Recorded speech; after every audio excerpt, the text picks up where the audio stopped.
The concept of borrowed power can be a bit confusing in the Monster Hunter universe. When I first started hearing this term was during one of World of Warcraft's expansions, Legion. It came in the form of artifact weapons, powerful armaments that brought new abilities to every class in the game. And they were so powerful, in fact, that every weapon was surrounded by deep lore in the Warcraft universe. Basically, borrowed powers are a system or a new mechanic in the game that might go away after the contents of the expansion have ended. And while this is something that is trying to innovate on gameplay and expand the possibilities of what you can do in the game, they can also be hard to balance, because if you make them too strong, players will really feel compelled to interact with this new tool. And if it is too weak, players might forget it even exists. The other important trait that they have is that in one way or another, it is stated or understood that these new abilities are something external to the character in the game, and not inherent to their own potential. In other words, you're using some sort of tool or artifact to help you advance in your quest. It really feels like the last two Monster Hunter titles doubled and sometimes tripled down on this idea. Watching this video from Team Darkside, aside from learning about how some weapons work in the past and simply increasing my hate for heavy bowgun, I learned that usually when a new mechanic is introduced in a Monster Hunter title, they tend to be very strong. Today, I want to talk about some of these mechanics from the games that I know and played, Iceborne and Sunbreak, and how I feel about the way that they change gameplay and sometimes even dictate it. What could be considered borrowed power in Monster Hunter? Well, the way I see it, it is a new mechanic in the game that does not come from a weapon's kit. It might interact with your weapon, yes, but it's not a part of the core moveset. Let's start with Iceborne. So apparently, the Slinger is a new addition to the series altogether. I didn't know that this was not a thing until I started looking into older titles and how they played. I think as a tool, Slinger is simply a quality of life improvement to the game. Not too strong to make it so that you want to use your Slinger for everything, but good enough that you rely on it for many different things like exploring, navigating, and sometimes fighting. Great! A very nice and balanced addition. And then comes the Clutch Claw. I don't think that at this point I can say something new about the Clutch Claw. There is a general sentiment in the community that this mechanic was annoying because it really separated the interactions between you and the monster. You had the fighting part, which is what Monster Hunter is all about, and then the clutching part, which, if you don't do, you cannot shake the feeling that you're missing out on so many advantages. But then again, every time you do it, it feels like an ordeal.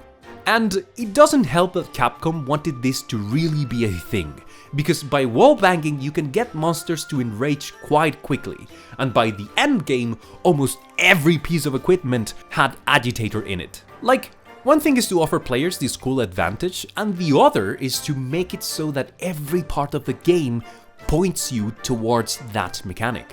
But the truth is that after you've been using the Clutch Claw for so long, you really don't think too much about it. Every time the monster does the clagger animation, it becomes this choreography where you, almost by instinct, go for a wallbang or a tenderize. But now looking back, I think the biggest offender of Iceborne is not the Clutch Claw, it's actually the mantles. I think that mantles as a concept are really cool, especially since the first mantle that you're introduced to in the game is the ghillie mantle. Soon after, you get the gliding mantle. They have a specific purpose and functionality that may or may not be used in combat. Like, hell, I would really like to see Capcom making more secret areas that you can only access using these mantles. Places where you can discover some cool Easter eggs or even find some rare materials that will give you access to cool weapons or layered equipment. Then we have resistance mantles, which don't really change gameplay that much. They are there mostly to help you work around specific mechanics of monsters. Like, I remember mostly using the lightning resistance mantle for AT Kirin and the ice resistance mantle for AT Volcana. So basically, these mantles help you a little bit with the more annoying aspects of these fights. In other more interesting versions, we have the Apothecary Mantle and the Impact Mantle. I remember a specific speedrun competition where I saw how an insect glaive stun-locked an Amiel with the Tenderizer attack to the head, which is a multi-hit animation with some decent damage. All the while, their partner went to work with their dual blades. They eventually won the competition. And I thought, that is so cool. Because the level of creativity behind that was truly commendable. So I feel like these mantles add a layer of gameplay that can be really rewarding if you have enough experience or creativity to capitalize on their effects. Evasion mantle is there. It's just nice to have, nothing too wild. But then, enter Rocksteady and Temporal. Once you get these, they become a staple for almost every fight in the game. If you're stubborn enough, you can still get some good advantages using these mantles, even if you're going against a bad matchup for them. They are so strong and allow you to be so aggressive that while you have them equipped, it's a completely different fight from what you do when they are on cooldown. And the moment I realized just how spoiled I was because of these things was when I started Rise. Keep in mind that I started my Monster Hunter journey with World, so starting Rise meant that I was back to having no resources and no mantles. And for a good moment, I felt like the biggest scrub in the world, because I had so many bad habits that I had picked up from having mantles and being able to trade with monsters through life drain. Now that I didn't have any of those things, I was constantly making mistakes that I would think I shouldn't be making by that point. Mantles carry you so hard that you can sometimes even play worse because of them. Yet, when you do manage to fully benefit from them, that's when you realize how powerful they are, as you can just chunk a huge portion of a monster's health during the effects of a mantle. I think they are also the reason why my hunts in Iceborne are considerably faster than my hunts in Sunbreak. It is mainly because of this, and not because I'm like extremely good at the game as I would like to be. So yeah, obviously Clutch Claw and Mantles are cool mechanics, but they have their other side of the coin too. And I'm a bit weary as to what is going to happen with Mantles in Wild. I know that we have Ghillie Mantle, but to be honest, I don't know if I want Rocksteady or Temporal back. Moving on, Monster Hunter Sunbreak. Two things: Dogges and Wirebugs. Dogs are fun to have. They carry you around and they make traversing the maps a lot easier, but I feel like you shouldn't have so much freedom while riding the Palamutes. Like, I get that sharpening is annoying sometimes, but sharpening while being shaken by the movement of your mount shouldn't really be possible. Maybe it's just a nitpick. Like, I would accept that you can heal because chugging a potion doesn't really require a lot of finesse, but sharpening a weapon does need you to make some precise and careful motions along the edge of your blade. Then again, in this game you can sharpen a musical instrument, so what do I know? Now, Wirebugs. I hate Wirebugs. I don't hate what they allow you to do. I hate the fact that they are this excuse to give the weapons some insane movesets. Some of these abilities make no sense, and believe me, I love the fact that I can charge all my files instantly with my charge blade in Rise, but how the fuck is this happening? How is this bug loading the energy of the files? My main problem with Wirebugs is that even though they were added to the game as a way to innovate and you could even say overhaul the gameplay in Monster Hunter, they are literally the answer to every situation in the game. And they also make no sense. It's just some bugs, man. And obviously this becomes a problem because you cannot really transfer this completely outlandish concept into other games. You could argue that Insect Glaive has been cooperating with insects in order to hunt, but Wirebugs don't even have half the polygons that Kinsects have! Like, doesn't that tell you something? It really feels like they just needed an excuse to go apeshit with the game design, and the results were amazing.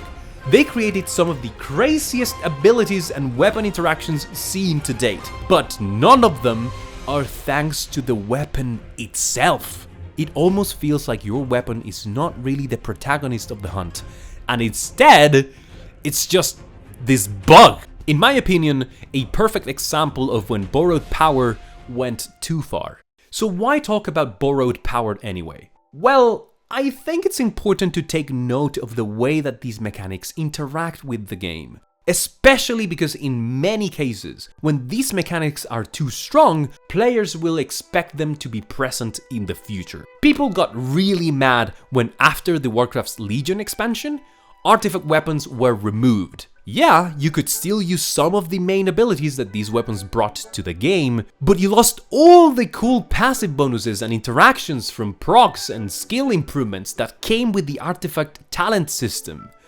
Just gone. And because Blizzard knew that players were going to want something of the sort for the next expansion, they added Azerite armor. Arguably the worst borrowed power system that the game has ever seen. You might think that this is not really related to Monster Hunter, but look at the amount of people that are huffing and puffing over the fact that many of the wirebug abilities and playstyles are gone in Wilds. Really makes you think, huh? What about Wilds? Well, I'm actually feeling pretty optimistic for Wilds. We still don't have all the information, but for now it seems that the quote-unquote borrowed power of this title is going to be focus mode. And compared to everything else until now, it is by far the best mechanic of them all. At a simple glance, it seems that focus mode is here to do two things. It helps you to aim, and it breaks wounds. But as you start to interact with this mechanic, you realize that the design behind focus mode is actually just genius! What I like about focus mode is that it is perfectly incorporated into your moveset. It doesn't feel like something external to your weapon, it is part of your kit. And it solves many of the awkward applications of things like Clutch Claw and Wirebug. Wounds seem to be the replacement of the tenderizing mechanic, a brilliant idea to avoid the separation between fighting and tenderizing as we had seen in Iceborne. What is also great is that breaking wounds gives a lot of weapons a way of managing their resources a lot easier now. You get spirit levels on Longsword, you get Savage Axe with Charge Blade, you get all 3 essences with Insect Glaive, and so on. Something that we had also seen in Icebreak. There were a lot of weapons that had a wirebug option that helped them manage their resources a lot faster, giving you more space to actually fight the monster instead of going through the warm-up. And as for offsets, at the beginning I was a bit skeptical about offset attacks because if you could simply stunlock a monster by offsetting every attack they throw at you, I can't really see that being a good thing for the gameplay. But thankfully, Capcom has been very careful about the way that they incorporated this, since offsets have a sort of internal cooldown that prevents you from stunning the monster too frequently with these attacks. What I like the most about this is that this now means that you want to be more careful as to when you use this mechanic, as you can get highly rewarded for using it against a specific monster's attack. I remember using the Switch X ones and doing the offset attack against Arcbell. He has this move where he drags the chains forwards and then jumps, and by using the offset I actually knock him out of the air, giving me a much bigger opening than just offsetting an attack at random. So what I'm seeing here is a great incorporation of the feedback that players have been giving to Capcom in the past. Resource management and preparation still have their place in a hunt, but we can spend more time doing what we like the most, fighting the monsters. Is focus mode well executed though? Maybe not so much. As with everything, there can be good and bad things about a feature. And the only thing that I'm not really enjoying too much about focus mode is how much it bloats the inputs on a controller. I don't know how it feels to you guys that play with keyboard and mouse, but in a PS4 controller it feels rather clunky, especially when you play Glaive. So anyways, just something that I've been thinking about lately and that I thought it was cool to share. Do you guys know about other games where this borrowed power thing got a bit out of hand? Are you guys liking the features behind focus mode so far? It's been really fun to read your comments on my last video, so I'm hoping to see what you guys think down in the comments below. As always, my name is Sun, and until next time,